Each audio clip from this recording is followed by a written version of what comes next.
नमस्कार, जय हिंद मेरे प्यारे प्यारे साथियों। स्वागत है आप सभी का आपके अपने परिवार द स्टडी आश्रम टीएसए पर। दोस्तों, ये सब्सक्राइब करिएगा इस चैनल को, द स्टडी आश्रम टीएसए को। ये हम एमपी टेट वर्ग 3 का सिलेबस वाइज लेकर के चल रहे हैं। सिलेबस वाइज एकदम चैप्टर वाइज चैप्टर है दोस्तों। ये आपके लिए बहुत ही महत्वपूर्ण टॉपिक है। हम आज ये यूनिट 2 का ये संस्कृत कार्यक्रम एवं दिवस जो विद्यालय में मनाए जाते हैं उसके बारे में, थोड़ा मेला के बारे में देखेंगे जो भारत और मध्य प्रदेश में मनाया जाता है मुख्यतः। क्योंकि हम मध्य प्रदेश की परीक्षा के बारे में पढ़ रहे हैं तो हमें मध्य प्रदेश को ज़्यादातर फोकस करना पड़ेगा। हम देख रहे हैं कि मध्य प्रदेश में ये सांस्कृतिक मेला और भारत में सांस्कृतिक कार्यक्रम वगैरह किस तरह से होता है उसको देखते हैं। सांस्कृतिक कार्यक्रम का अर्थ है किसी संस्कृत की विशेषताओं को कला के माध्यम से प्रस्तुत करना। कोई भी संस्कृत है, कोई भी संस्कृत सभ्यता है, कला है, कल्चर है, उसको हम किस तरह से प्रस्तुत करते हैं, उसकी कलाओं के माध्यम से हम प्रस्तुत कर लेते हैं। सांस्कृतिक कार्यक्रम मनोरंजन परक नहीं होता, यद्यपि इसके अभिव्यक्ति के साधन जो होते हैं, नृत्य हो गया, गान हो गया, वादन हो गया, दृश्य श्रव्य साधन हो सकते हैं। तो ये मनोरंजन परक नहीं है दोस्तों। अगर आप देखते हैं कि सांस्कृतिक कार्यक्रम जो होता है तो वो मनोरंजन परक, अब ज़्यादातर ये मान लिया जाता है कि मनोरंजन परक है, ये चीज़ें मनोरंजन के अंतर्गत आती हैं, लेकिन ऐसा है नहीं। वो हमारे समाज की साहित्य या समाज का जो होता है तो एक दर्पण के रूप में हम देख सकते हैं कल्चर को, आपके व्यवहार और व्यवस्था को भी। तो संस्कृति मनुष्य का एक वह सहज और सीधा सा उत्तर है कि संस्कृत मनुष्य की वह सृजनात्मक गतिविधि है जो उसे प्रकृति गतिविधियों से ऊपर उठाती है। प्रकृति के संस्कृत क्या है? मनुष्य का जो सहज और सीधा सा उत्तर है उसका कि जो मनुष्य की सृजनात्मक क्रिएटिविटी जो होती है वो क्या है, प्राकृतिक गतिविधियों से ऊपर उठ करके चलती है। उसकी आहार, निद्रा, भय, मैथुन स्वाभाविक प्रवृत्तियों को मूल व्यवस्था से नियमित और नियंत्रित करती है। सामाजिकता जो है हमारे यहाँ, हमारे देश में कल्चरल है वो सब है। देखिए, आहार, निद्रा, भय, मैथुन स्वाभाविक प्रवृत्तियाँ, मूल प्रवृत्तियों से रिलेट करता है। देखिए, जो भी सांस्कृतिक कार्यक्रम हैं को मूल व्यवस्था से नियमित और नियंत्रित करेगा हर क्षेत्र में आप देखेंगे जैसे। अतः इन क्रियाओं को अंततः सांस्कृतिक कार्यक्रम कहा जाने लगा है। ये कहा जाने लगा है कि अब जो कार्यक्रम हो रहा है, रंगमंच पे कार्यक्रम है, नाटक है, साहित्य वगैरह है, ये कहा जाने लगा कि ये सांस्कृतिक कार्यक्रम है, जबकि ये एक लोक कला है। और सांस्कृतिक का मतलब तो है कि समाज का जो आईना हो, हमारा पर्यावरण जो दिखता हो, जिसके वातावरण के अंतर्गत हमारी लोक कला, हमारी अंदर की जो कथाएँ हैं, जो कल्चरल चीज़ हैं, वो होती है सांस्कृतिक। कुछ संस्कृत के बारे में दिया गया है और हम देखते हैं। ये दोस्तों थ्योरिकल चीज़ जो है तो आपको नहीं मिलने वाली है कहीं। हम जो इसमें लिख कर के लाए हैं इसको इधर उधर से कंटेंट ढूंढ के लाते हैं, कहीं एक किताब में नहीं मिल रहा है। ऐसा सिलेबस ही दिया हुआ है एमपी टेट वर्ग 3 का, इसी में से सवाल पूछेगा और हमसे नहीं बनेगा। तो आप इसको अपने कॉपी में या नोट्स में बना करके चलिए। इसको नोट्स की कोई तोड़ नहीं है मित्रों, अपने हाथों से बनाइए नोट्स, उसका कोई जवाब नहीं है। सिलेक्शन की गारंटी है अगर आप नोट्स बनाते हैं। तो सांस्कृतिक कार्यक्रम का अर्थ है नाच गाना नहीं है, किंतु फोल्क इतना प्रभावी है कि सांस्कृतिक कार्यक्रम का अर्थ जो है तो मनोरंजन को ना। फोल्क का मतलब ही देखिए दोस्तों, फोल्क का मतलब है कि जो नवाचार होता है, रीति रिवाज होती है, अपनी रीतियाँ होती हैं जो समाज में जो पहले से फैली हैं रीतियाँ, लोक नृत्य हो गया, लोकचार हो गया, ये सारी चीज़ें जो है तो फोल्क के अंतर्गत, तो यही कार्यक्रम माना जाने लगा जो सांस्कृतिक कार्यक्रम। अब कहीं रंगमंच पे नाटक हो रहा है, अपने अब झूला झूल रहे हैं, तो वो एक जो है तो सांस्कृतिक के अंतर्गत, लेकिन वो मनोरंजन की श्रेणी में भी लेते हैं। तो ये क्या होता है कि संस्कृत की श्रेणी में नहीं आता। संस्कृत तो कुछ और ही है। संस्कृत का वर्तमान रूप जो होता है किसी समाज के दीर्घ काल तक अपनाई गई पद्धति का परिणाम। ये देखिए, सबसे महत्वपूर्ण चीज़ है यहीं पे, ये एक अंडरलाइन करके चलिए कि संस्कृत का जो वर्तमान रूप है किसी समाज के दीर्घ काल तक अपनी पद्धति का परिणाम है। वो संस्कृत समाज की गहराइयों में व्याप्त गुणों का समग्र रूप है। जो भी समाज में समाज की गहराइयों में गुण जो व्याप्त हैं, आपके कल्चर, व्यवहार, उठन बैठन, रहन सहन में वो सारी चीज़ें व्याप्त हैं। आप किस तरह से बातें करें, वो सारी चीज़ें सांस्कृतिक के अंतर्गत आएंगी। व्याप्त गुणों में समग्र रूप से उस समाज को सोचने, समझने, विचार करने, खाने पीने, बोलने आदि के व्यवहारों में क्या होती है, परिलक्षित करती है। वो होती है क्या, संस्कृति। ये दोस्तों इसका स्क्रीनशॉट लेकर के रखिएगा ज़रूर, ये बहुत ही महत्वपूर्ण टॉपिक है। हम आगे चल करके मेला के बारे में देखते हैं। मेला क्या है, जो एक बहुत ही महत्वपूर्ण टॉपिक है हमारे एमपी टेट ईवीएस के चैप्टर वाइज में।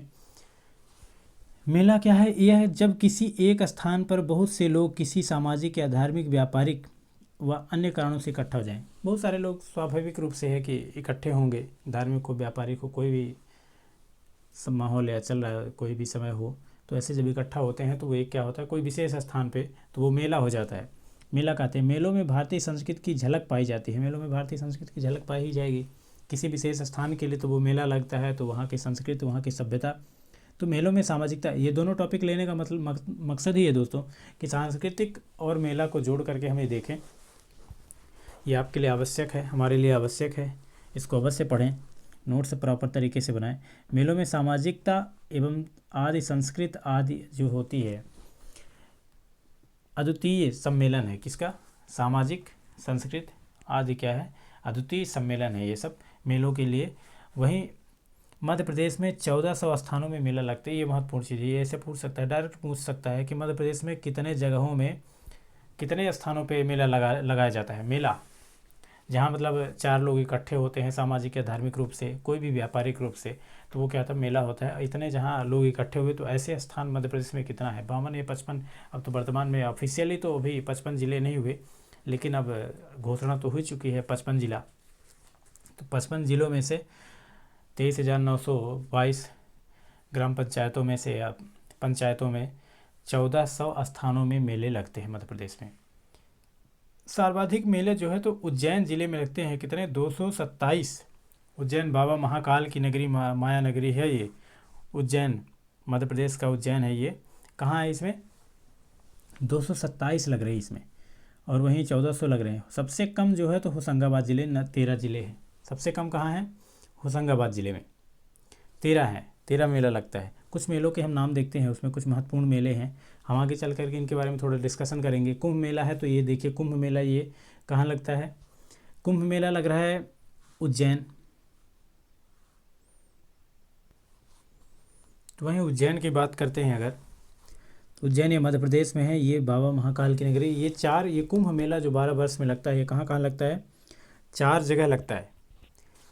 इलाहाबाद, प्रयागराज जिस वर्तमान में हो गया, हरिद्वार जो उत्तराखंड में है। इलाहाबाद तो बताने की ज़रूरत नहीं दोस्तों, अभी लास्ट ईयर में कुंभ का मेला लगा था यूपी में, बड़ी अच्छी व्यवस्था थी वहाँ की। नासिक महाराष्ट्र में है। तो उज्जैन, इलाहाबाद जो उत्तर प्रदेश में है, हरिद्वार जो है उत्तराखंड में है, नासिक जो महाराष्ट्र में है, उज्जैन तो मध्य प्रदेश का ही है। कुंभ का मेला कहाँ लगता है? उज्जैन में, मध्य प्रदेश में। पुष्कर का मेला देखो दोस्तों, राजस्थान में लगता है। पुष्कर का मेला कहाँ लगता है? राजस्थान में लगता है। वैसे तो आपको कहीं कहीं दूसरी जगह जो है तो ऊँट के लिए ये उत्सव मनाया जाएगा, ऐसा लिखा हुआ मिल सकता है, लेकिन ये मूलतः जो है तो हाथियों के लिए, हाथियों का उत्सव है ये। पुष्कर मेला में हाथियों का मेला लगता है। ये राजस्थान का है। यहीं जो है तो विश्व में एकमात्र ब्रह्मा जी की मंदिर मिलता हुआ है। एक ही जगह है, एक झील है वहीं पे पास में ही। दोस्तों सूरज कुंड के बारे में देखते हैं। सूरज कुंड जो है तो ये फरीदाबाद हरियाणा में है। हस्तशिल्प यहाँ पे कार्य किए जाते हैं। हस्तशिल्प से ये जो शायद कुटीर या लघु उद्योग से रिलेटेड कुछ इसमें हस्तशिल्प का कारीगरी देखने के लिए मिलता है। उसका सारे का जो मटेरियल्स हैं, जो भी प्रोडक्ट बना करके लाते हैं वो सूरज कुंड मेला में फरीदाबाद यानी हरियाणा में लगाते हैं। सोनपुर की बात की जाए, सोनपुर दोस्तों ये प्रसिद्ध है बिहार के लिए। काहे के लिए प्रसिद्ध है? मवेशी मेला के लिए, यानी पशुओं के मेला के लिए प्रसिद्ध है सोनपुर बिहार में। लेकिन अगर ये पूछ लिया जाए कि सबसे ज़्यादा पशु कहाँ हैं, तो उत्तर प्रदेश में। अभी रिसेंट टाइम में ही कृषि मंत्रालय द्वारा जो है तो एक ये रिपोर्ट जारी की जाती है कि सबसे ज़्यादा पशु कहाँ हैं, तो योगी के नगरी यूपी में है। योगी जी सीएम है वहाँ के। आनंदी पटेल क्या है वहाँ की? राज्यपाल है। मध्य प्रदेश की भी कार्यभार उन्होंने ही संभाला, आनंदी पटेल। वर्तमान में तो शिवराज सिंह हैं ही मुख्यमंत्री। तो हमने सोनपुर के गंगा सागर मेला, देखिए गंगा सागर मेला दोस्तों देखने के लिए मिल सकता है।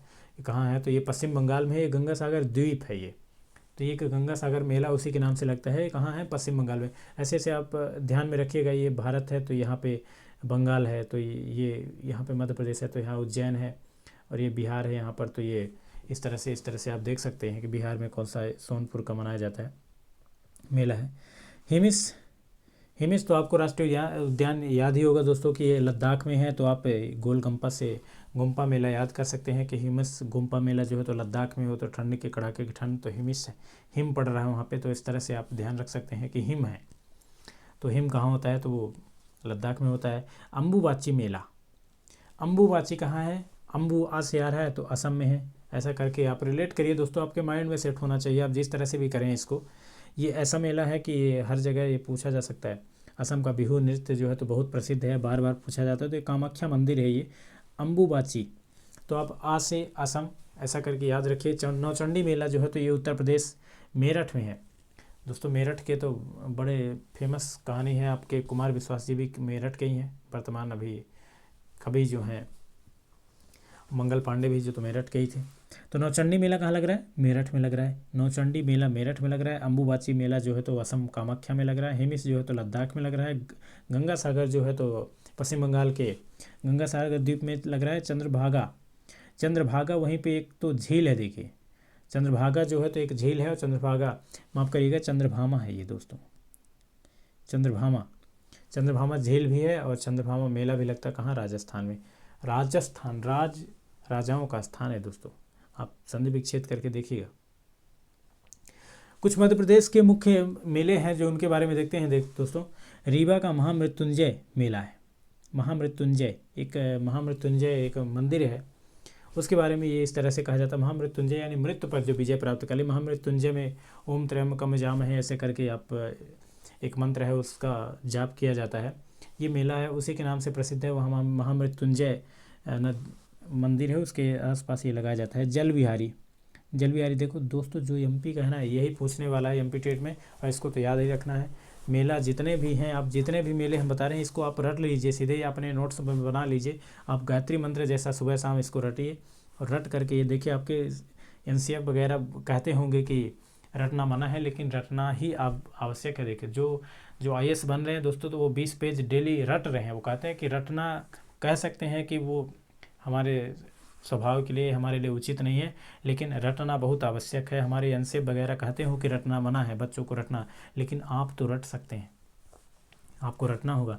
लड़कियों में वैसे भी रटने की प्रवृत्ति जो है तो लड़कों की अपेक्षा ज़्यादा पाई जाती है। ये हम नहीं, ये मनोविज्ञान कहता है।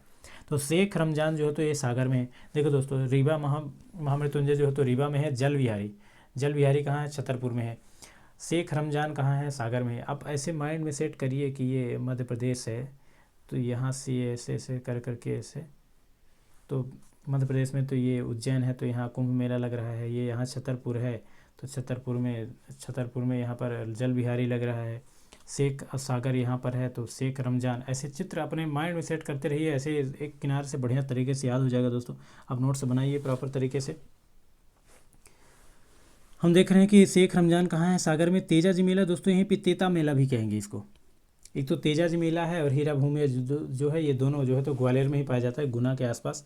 एक तो गुना में पाया जाता है, और आगे चल करके हम थोड़ा सा इसके बारे में डिस्क्राइब भी करेंगे। मठ, ज़्यादा टाइम ना लेते हुए फटाफट हम आगे बढ़ेंगे।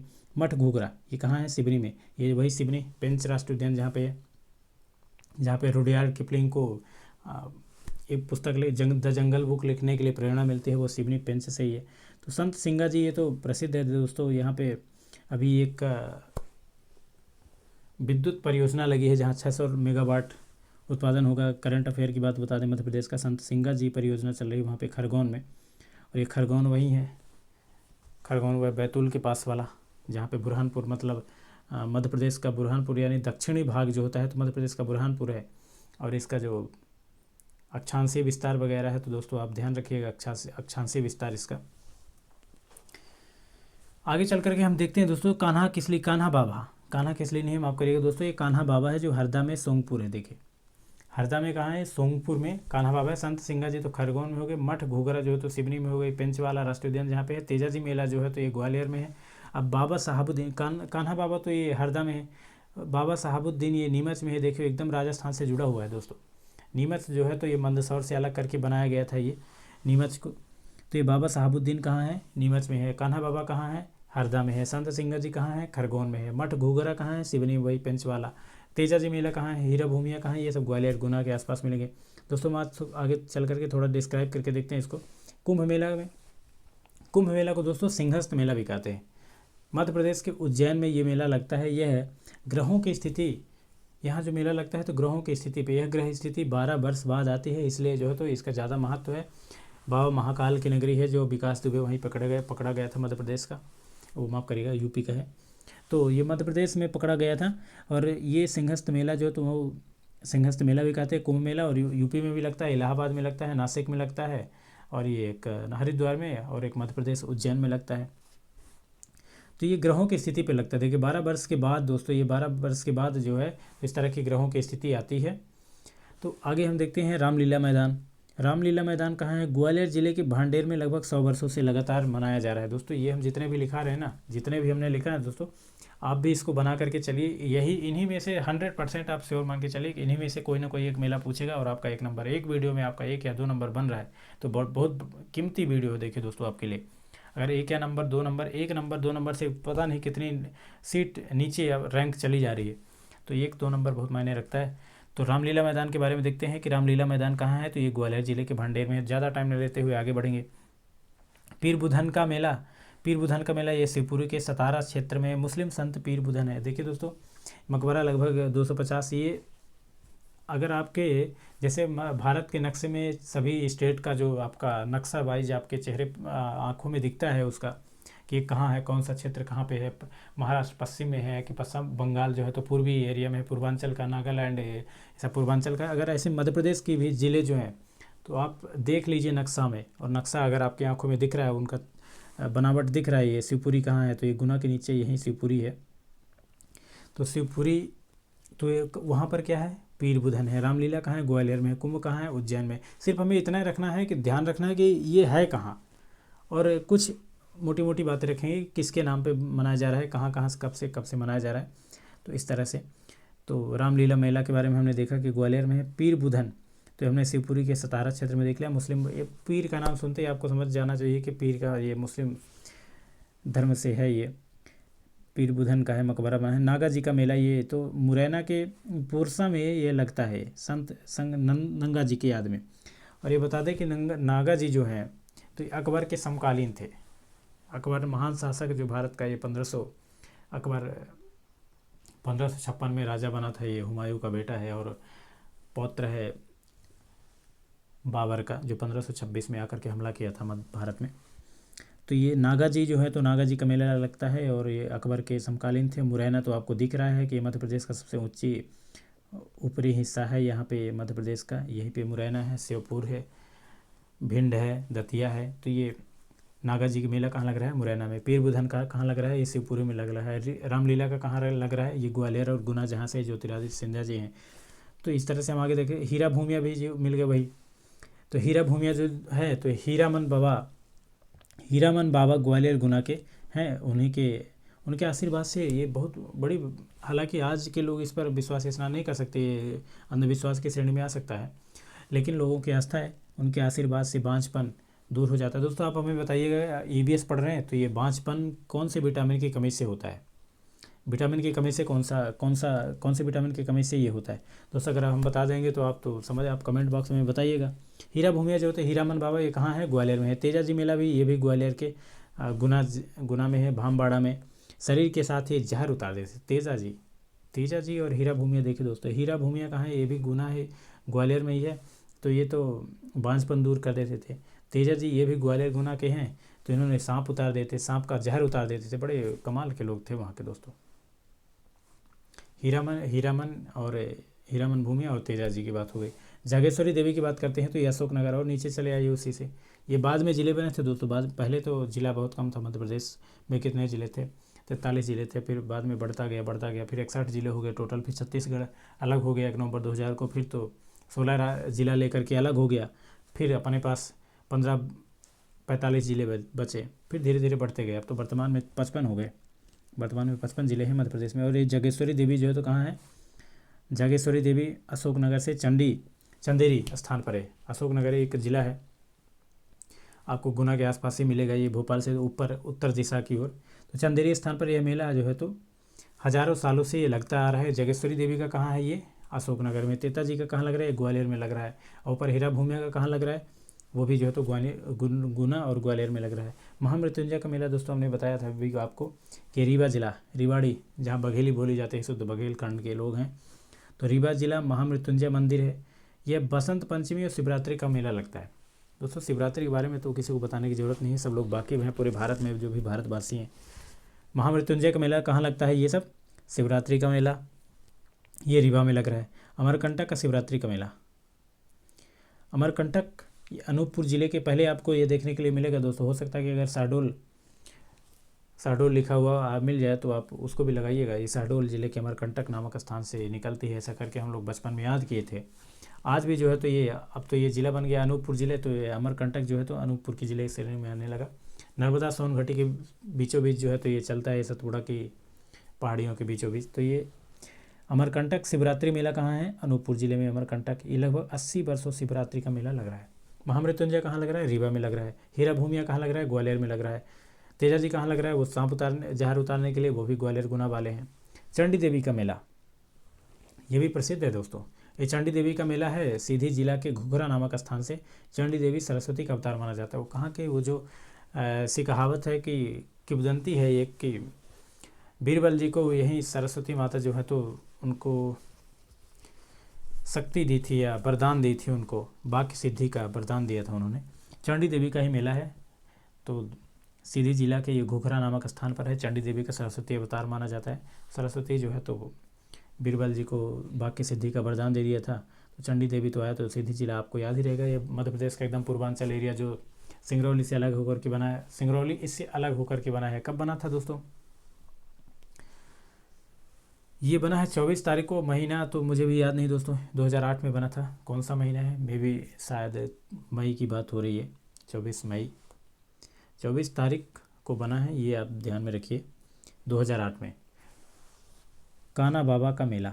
जितने भी मेले हम बता रहे हैं दोस्तों, आप ज़रूर इसको नोट्स में बनाते चलिए। सिर्फ आप एक चार्ट बना लीजिए कि कौन सा मेला कौन से ज़िले में है, किसके लिए प्रसिद्ध है, सिर्फ इतना आप ध्यान में रखिए।